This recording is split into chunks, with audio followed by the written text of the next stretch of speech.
mayabang, mainitin ang ulo, pero may mabuting puso para kay Sanchay. Ang karakter na ito ay ginampanan ni Jerry Yan. Dahil sa kanyang role bilang Dao Mengse, sumikat siya hindi lang sa Taiwan kundi pati sa buong Asia.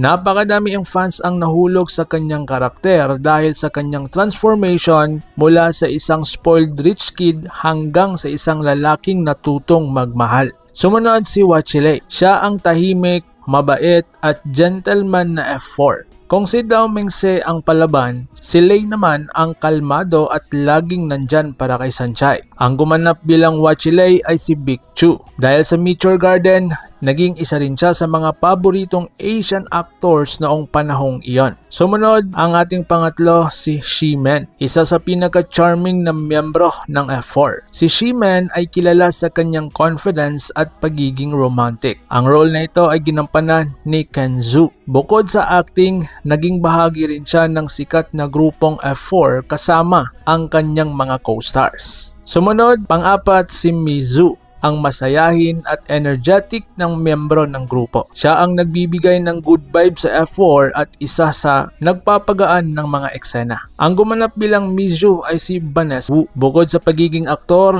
nakilala rin siya bilang singer at